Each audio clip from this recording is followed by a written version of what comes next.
कर भला तो हो भला। एक प्रसिद्ध राजा था जिसका नाम रामदन था। अपने नाम की ही तरह प्रजा सेवा ही उसका धर्म था। उनकी प्रजा भी उनके राजा राम की तरह ही पूजती थी। राजा रामदन सभी की निष्काम भाव से सहायता करते थे।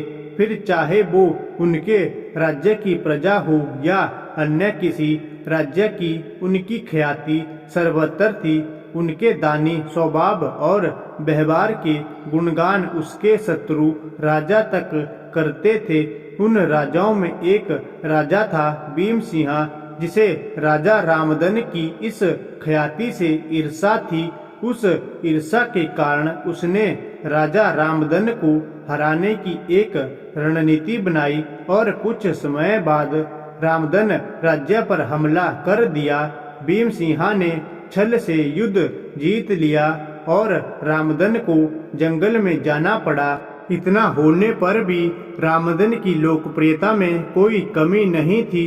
हर जगह उन्हीं की बातें चलती थी, जिसे भीमसिंहा को चैन ना था। उसने राजा रामदन को मृत्युदंड देने का फैसला किया।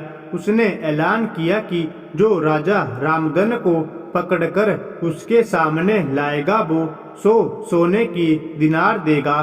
दूसरी तरफ राजा रामदन जंगलों में भटक रहे थे। तब उन्हें एक राहगीर मिला और उसने कहा, भाई तुम इसी जंगल के लगते हो, क्या मुझे राजा रामदन के राज्य की तरफ का रास्ता बता सकते हो? राजा रामदन ने पूछा, तुम्हें क्या काम है? राजा से तब राहगीर ने कहा, मेरे बेटे की तबीयत ठीक नहीं, उसके इलाज में सारा धन चला गया। सुना है राजा रामदन सभी की मदद करते हैं, सोचा उन्हीं के पास जाकर याचना करूं।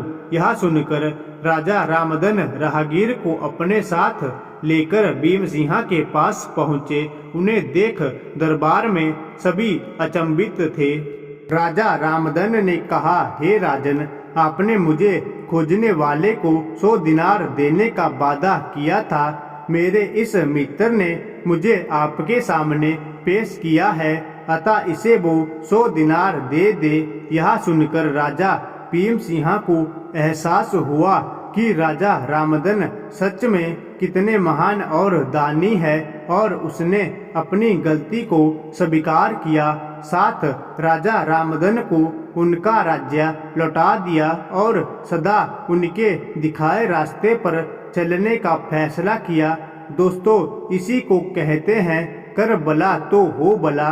कहा एक तरफ भीमसिंहा राजा रामदन को मारना चाहता था और अंत में राजा रामदन की करनी देखो वो लज्जित हुआ और उन्हें उनका राज्य लौटा दिया और स्वयं को उनके जैसा बनाने में जुट गया। महान लोग सही कहते हैं, कर भला तो हो भला। रामदन की करनी का ही फल था जो वो हारने के बाद भी जीत गया। उसने जिस तरह सभी की मदद की, उसकी मदद अंत में उसी के काम आई। इसलिए कहते हैं, मनुष्य को अपने कर्मों का ख्याल रखना चाहिए। अगर आप अच्छा करोगे तो अच्छा ही मिलेगा।